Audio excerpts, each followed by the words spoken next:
YouTube! It's been a minute, but we're back. Is Project Hail Mary one of the best book-to-movie adaptations we've seen in a while? I'm here to find out, and I honestly think there's a good chance of it being up there. This is a Pocket Watch review, where I watch movies without knowing the runtime and count how many times I check my phone or my watch to see if a movie's gas or ass. Today, we're watching Project Hail Mary, and I'm excited. I just finished the book a few weeks ago, and honestly, the whole time I was reading it, I was thinking, this would be better as a movie than a book. Maybe I'm just biased because the whole time I was reading the book, I knew it was being turned into a movie starring Ryan Gosling as it said on the cover of the book. And the whole reason I read this book in the first place is because it was being turned into a film adaptation. But I think Andy Weir also had that in mind as he was writing it, because The Martian, the movie, came out in 2015 and Project Hail Mary, the book, came out in 2021. So within those 6 years, I feel like he kind of knew that this book could be turned into a movie, and maybe he wanted to cash in on more of that book to film adaptation money. Don't get me wrong though, I love this book and I genuinely cannot stop reading it, and part of the reason for that is the back half did feel a little bit repetitive, at least in the way it was structured. A lot of the problems that came up would end in cliffhangers and force you to start the next chapter, and I just kept going and going and going until I was done with the book, and it was great. I just felt like there was a movie in mind when those chapters were in. It feels like a movie. And the main characters were just so engaging, and their dynamic was so fun to read that I just could not put the book down. All I'm trying to say is I think this content is going to translate really nicely to the movie format. I am curious to see if Ryan Gosling can pull off the Ryland Grace middle school teacher personality, but I have faith in him. Even though recently, every time I see him, he seems permanently stuck as Ken, he still has plenty of skills and is a talented actor, so I'm not too stressed. And we have the dynamic duo of Phil Lord and Chris Miller running the show from the Spider-Verse movies, the 21 Jump Street movies, Cocaine Bear. So I have full confidence in them nailing the comedic aspects of this book. I'm a little worried about them nailing the serious side or the deep emotional moments and like establishing the stakes of the book, but I don't think that's that big of an issue. One thing they have to nail though is the visuals. This movie takes place mostly in space, spoilers, and they got to get my guy Rocky right. The visuals will probably be great though. They worked on the Spider-Verse movies and the Lego movies, so I'm not too worried. The Spider-Verse movie animation seems like one of the hardest things to work on.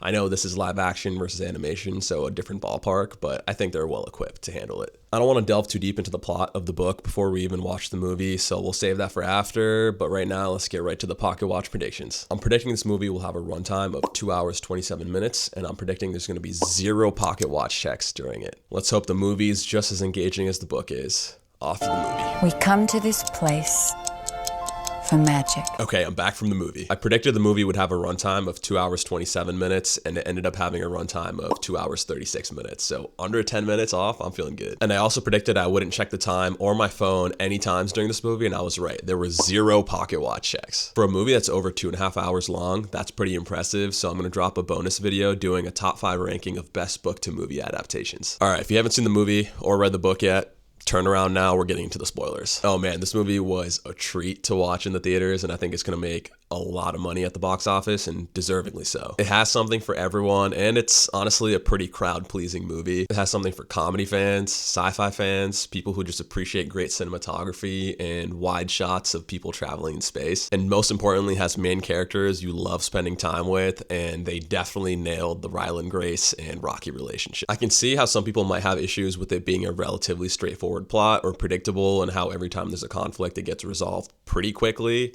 but it was so much fun I almost didn't care. I think one of my biggest issues during the movie is because I read the book, I was always thinking of how they were going to get to the next plot point because I knew what was supposed to happen, and also constantly trying to keep track of what was going to be left in or left out from the books. There definitely were a lot of changes made, and it's the nature of converting something that's mainly an internal monologue to a movie format while still keeping the runtime pretty palatable. But it seemed like all the changes they made were trimming down the science aspects of the book in order to spend more time establishing the dynamic between Rocky and Grace. One change that they made though that kind of makes sense to me is that in the books, Rocky has extra fuel to give to Grace to get home to Earth because Iridians don't understand how relativity works. So Rocky actually had way more astrophage than he needed to do the round trip.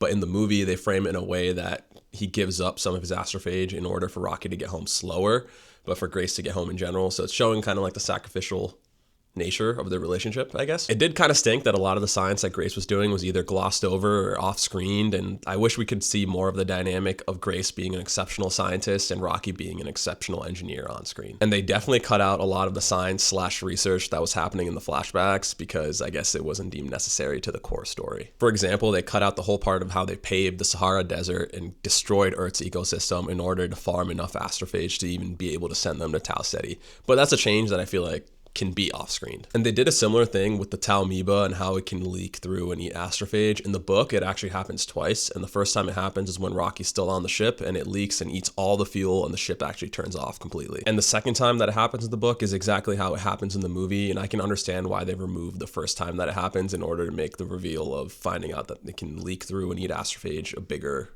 more impactful reveal. Also, it was interesting that they cut out the fact that you need to have a special gene to even be eligible to be part of Project Hail Mary in the first place. You need to have this gene to be able to successfully undergo the multi-year coma without dying. And that was part of the reason why Ryland Grace was so important and why Strat kept him along for the whole journey. He was definitely important to every finding of astrophage, but it gives more like leniency to the fact that we sent a middle school teacher and former academic into space, I guess. One change in the movie that I did like, though, is that we got a glimpse of Earth after the Beatles had returned from space and with the information that Ryland Grace gave them. It was weird, though, seeing that Strat hadn't aged a bit. Isn't she supposed to be like 30 years older or something? Who knows? But yeah, that was a cool change. I understand why they added that. I feel like in the book, it's an internal monologue, so you're not supposed to see what happens on Earth. You just know that Earth is saved because Rocky and Iridian scientists told him that the Petrova line on the sun was fixed, but it was cool to see Earth. I was content with that change. And speaking of Strat, they definitely made her more nice and likable throughout the movie in order to make the reveal that she sent Grace against his will that much more impactful, I guess. But it was cool. I didn't mind it. But that leads me to my biggest issue with the movie. I think Lord and Miller really got the comedy parts of this movie right as I expected them to, but I think there was a little bit lacking on the more serious and emotional notes of this movie. And honestly, I feel like they leaned a little bit too hard into the comedy buddy cop aspect of the movie. At some points, it felt like 21 Jump Street in space or an MCU movie wrapped around Interstellar, I guess, if that makes sense. But it got to the point where I feel like the emotional beats didn't really have room to breathe as much as they should have, especially the big reveal where he finds out that he was sent here against his will by Strat and he wasn't as brave as he thought he was and was actually a coward. In the book, when he gets that memory back, it's something that weighs on him for a long while, and it definitely takes a toll on him to the point where his main motivation to get back to Earth is to stick it to Strat and say, screw you. But in the movie, it gets completely glossed over and kind of resolved very quickly. There were definitely a few moments that were non-comedic that I wish we got to spend more time in. For example, like him deciding to save Rocky. I know it was a relatively easy decision, but I wish we got to see more conflict and like the thought process of why he would do that instead of going to Earth. One thing that I initially found hard to believe in the book and the movie is that Ryland Grace has no one in his life, no friends, no family, and especially in the movie, because looking like Ryan Gosling, you have no friends, come on. It actually made no sense to me because every scene he's in, it seems like people like him. His kids like him, his coworkers on the ship like him, even Strat likes him, and obviously him and Rocky have the great dynamic. But what I came to realize, and they explicitly say this in the movie, is that he's in his own world and doesn't really realize that he can have connections outside of his students. And part of that reason is I think he was closed off, especially after being shunned by his fellow academics, where he just wanted to be isolated the whole time until he found a project that gave him meaning, and now he's able to establish new relationships again. Overall, this movie was such a fun ride, and the humor definitely landed, and they nailed the relationship between Grace and Rocky. They definitely got the essence of the book, but the visuals blew me away, and the cinematography was spectacular. Some of the wide shots that they had, I wish they let them sit for a little bit longer. I could have sat and watched that for the whole runtime. And the way they transition between the flashbacks and the present, dude, so good. But that stretch of time where they get to Adrian and have to collect the samples from the atmosphere, oh my God. Amazing. I was hooked on the edge of my seat. It almost felt like No Time for Caution from Interstellar. Come on, Tars.